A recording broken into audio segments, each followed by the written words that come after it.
The Talk, Part 1.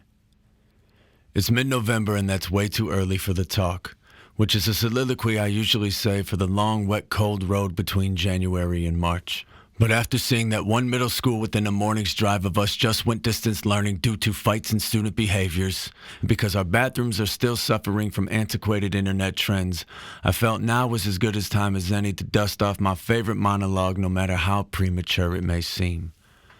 The Talk is a living, breathing, evolving creation that changes depending on the kids and the cultural zeitgeist that occupies our attention.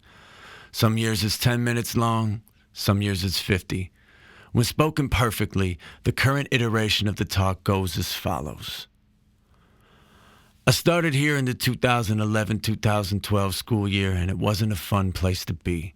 The police were here constantly due to fights and drugs, and the learning environment was negative and felt unsafe for both students and staff.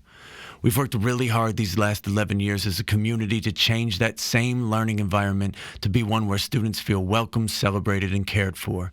There's been moments where we felt like we've been successful, and there's moments where we wonder if we'll ever be able to accomplish our goal. I've personally put a lot of sweat equity into this vision.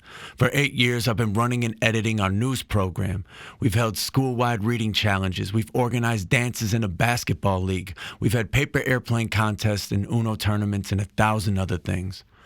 I believe that in order to change a culture, you don't try to do one big thing. You do enough little things so that there's a big effect for everybody.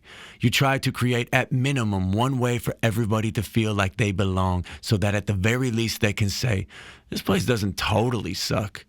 And sometimes you have to sacrifice your time and energy to make it happen because it's bigger than you. This year it feels different, and I imagine that the pandemic has a lot to do with that. Before the world shut down in 2020, we would maybe have 10 students in the hallways after the bell. Now some days there's 40 to 50. Before we were stuck doing school at home for 18 months, when students had an extra 10 minutes at the end of class, they pulled out their books. Now folks pull out their phones or Chromebooks. I don't want you to be on time because I'm a jerk. I want you in class on time so that I can start teaching and so that we can maximize our brief time together. And so that you learn how to be punctual because, unfair as it may be, your value to our current society is determined by your ability to produce. And if you're late to your job, you can't produce, which means you won't be valued. I hate that. I wish it were different. But it's not. And I'm failing you if I don't at the very least teach you the skills that will help you survive in this world that will cast you aside without a second thought. But I'm also failing you if you believe that your value is solely tied to what you produce. I don't want you to have your phones away because I'm an ass. I want your phone away because you just spent 18 months socializing with the world through internet apps. Now, some of those apps may have had incredibly powerful effects on you.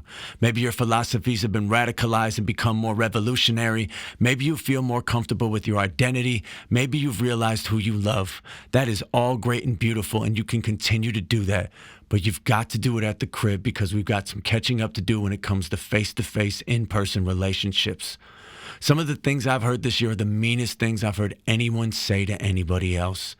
And I'd venture to guess that being absent from a community for an extended period of time and being immersed in an internet universe that turns people who destroy corner stores for fun into millionaires has something to do with it. And I'm not mad at y'all.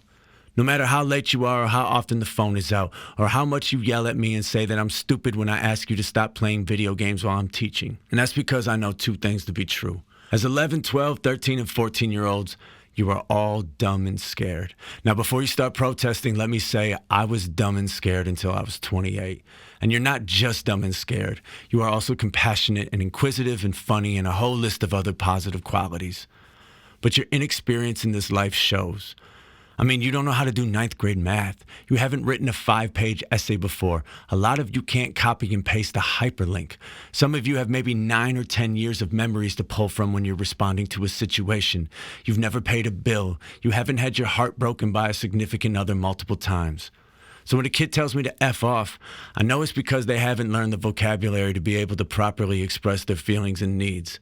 When somebody is running down the hallway, I know it's because they haven't learned that the world is bigger than their force field and tunnel vision, so they haven't thought about the consequences if they should run somebody else over. Your brains are literally underdeveloped at this age, and your impulsivity and decision-making is reflective of that. Also, it's scary as hell to be a middle schooler. If somebody was like, we'll give you $2 million to relive your middle school years in 2021, there's a 0% chance I would take them up on that. You all exist in a crab bucket social hierarchy where everyone is stepping on somebody else because nobody wants to be at the bottom of the pecking order. People do things to be cool for the people they see at the top of the ladder so that they aren't at the bottom of the ladder when the jokes and the insults start falling. I went into the boys' bathroom the other day and there were kids throwing apples and paper towels at each other. I looked over and amongst all the mayhem, there was some kid with his pants around his ankles dropping a deuce in the stall, and I thought to myself, whoever that kid is the bravest person in this school right now. Being a teenager is scary and y'all are scared. Not all the time, but the fear comes out. I asked the kid earlier this year outside where his friend was, and he said, I don't know, I'm not a snitch.